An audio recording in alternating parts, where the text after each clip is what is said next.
Welcome to Democracy Now!, democracynow.org, the War and Peace Report. I'm Amy Goodman.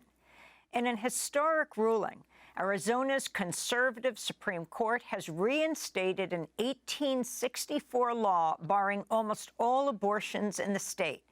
In its ruling, the court wrote, quote, "Physicians are now on notice that all abortions, except those necessary to save a woman's life, are illegal," unquote.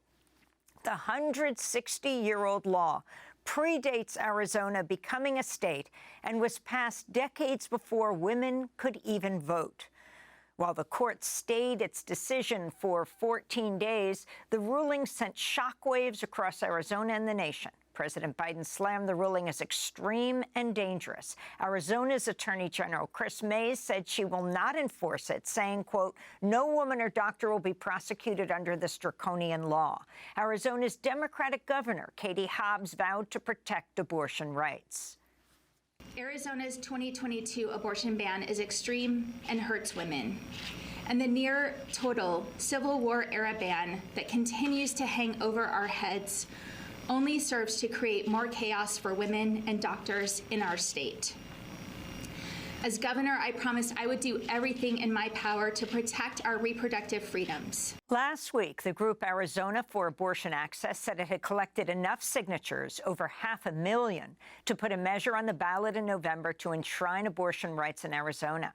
Reproductive rights will also play a key role in Arizona's closely watched Senate race.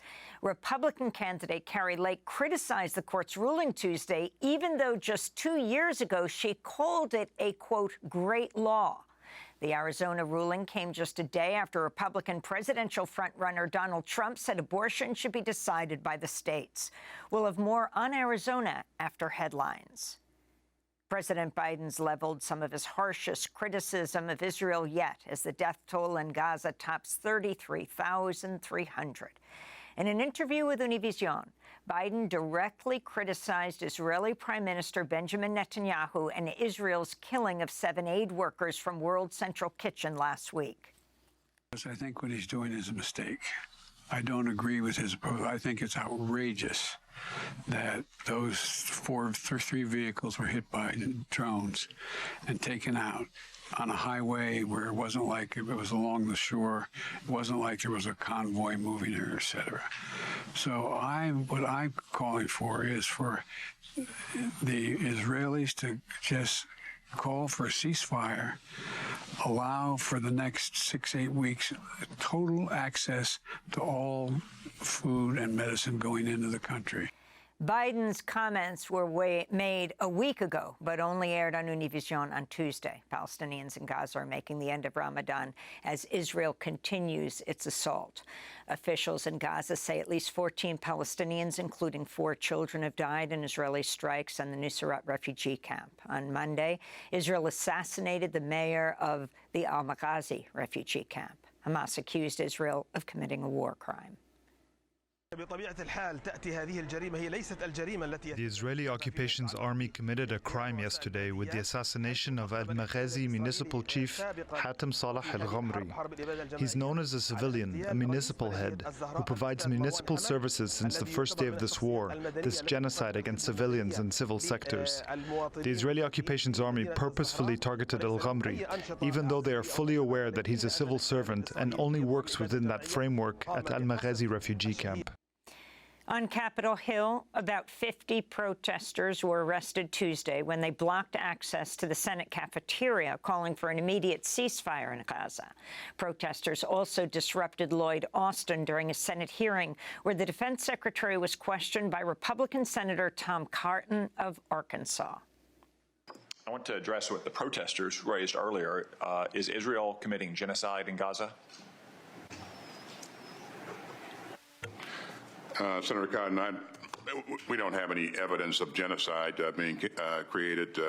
So that's a no. Israel's not committing genocide in Gaza. We don't have evidence of that, to my knowledge. Yeah.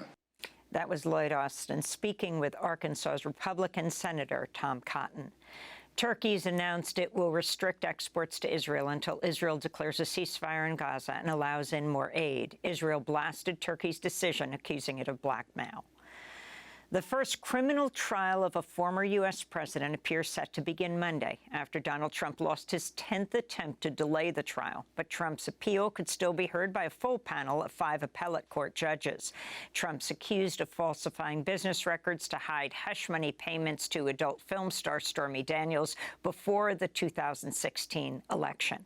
In 2018, Trump's lawyer, Michael Cohen, pleaded guilty to making the payments for Trump and spent over a year in prison.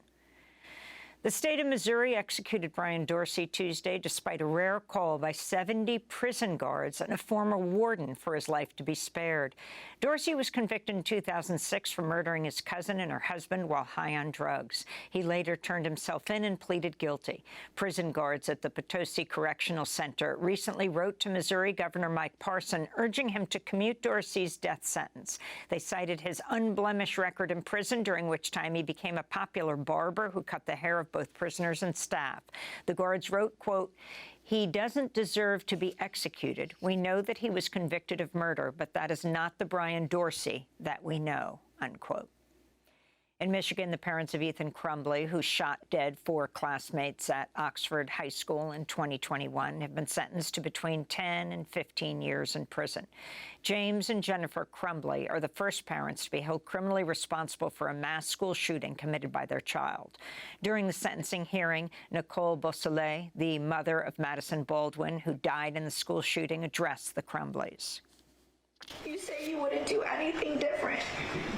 Well, that really says on what type of parents you are, because there's a lot of things I would do different. But the one thing I would have wanted to be different was to take that bullet that day so she could continue to live the life she deserved.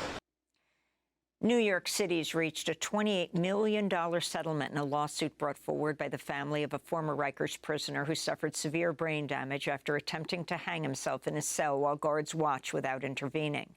Nicholas Feliciano was 18 years old at the time and had a history of severe mental illness and previous suicide attempts. He was imprisoned at Rikers over a parole violation in late 2019 when he tried to hang himself while more than half a dozen guards stood by.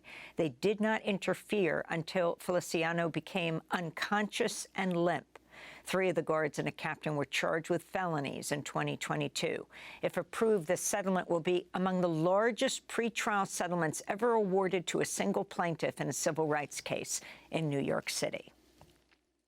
In Chicago, the family of Dexter Reeds is calling for charges against the police officers who shot and killed Reeds after a traffic stop last month.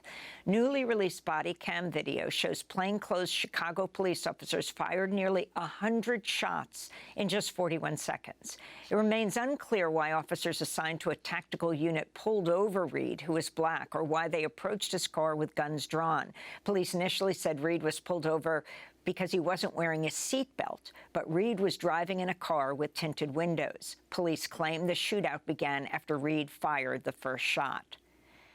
And the railroad giant Norfolk Southern has agreed to pay $600 million to settle a class-action lawsuit over last year's train derailment in East Palestine, Ohio.